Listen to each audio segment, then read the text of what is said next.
Hugo, we're backstage at Reading. We are. You're going to headline the NME tent. How you feeling? Yeah, excited. It's great. I mean, it's a big thing for us to do that today, and but yeah, feel ready for it. I mean, last time you played here, were you on the same stage, or? We did 2 years ago. We played the main stage sort of early afternoon, and which was great. It's a massive crowd, but for us it's always been a thing to headline the tent, really. It is just playing at night time, you know. Yeah, I mean that must be a big deal, headlining the tent, you know. Yeah. If you look back at who's done that, that's some big bands. Yeah, exactly. And then just the thing of like 6 years ago we played, Reading was one of the first festivals we did, and we did open in the new band stage, you know, and that actually, it must be more than 6 years ago, but yeah, open the new band stage, and then, you know, to kind of go from there to here feels like that's a kind of trip. Nice progression. Yeah. So have you caught anyone today? You seen any other bands, or? I watched the Hives earlier, which was amazing. They're just great live bands. I remember you telling me about what's the Ninja thing? They got Ninja Techs. Ninja Techs. I'm in awe of. I think as is everyone that notices them.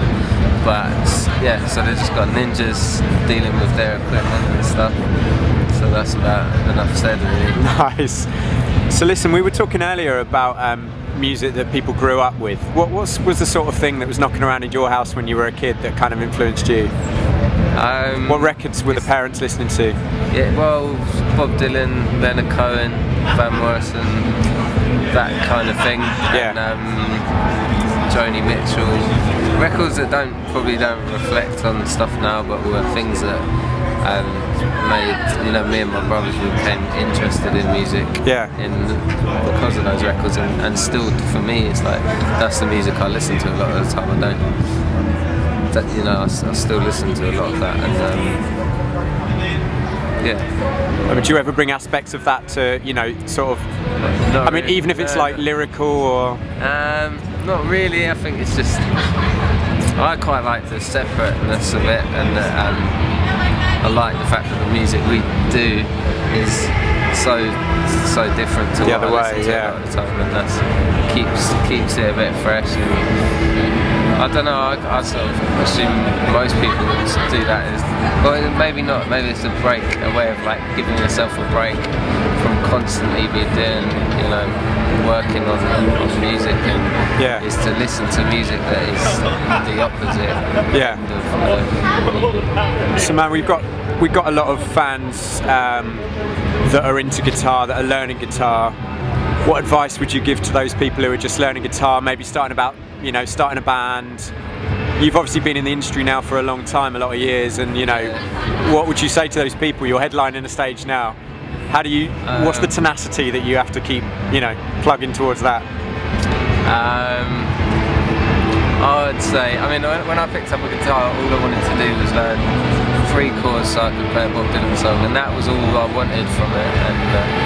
And you know, so I don't really know how that ended up, like to where it is now. Yeah. But I don't know. I'd say, you know, finding the right people to work with is important. Yeah. And stick with it.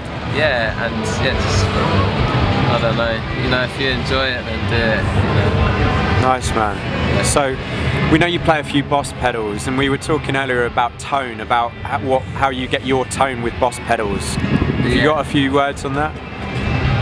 Well, I use the Boss Reverbs 5 RV5, yeah.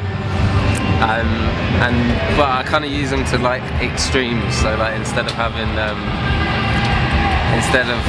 just using it as a kind of normal reverb, it's like everything's full whack, and it just becomes an effect that's triggered by the guitar. So a lot of the time you don't even really get the notes out of it, but you get a sound, an effect, and I use that sometimes. What's left for the rest of the summer? What you guys got coming up?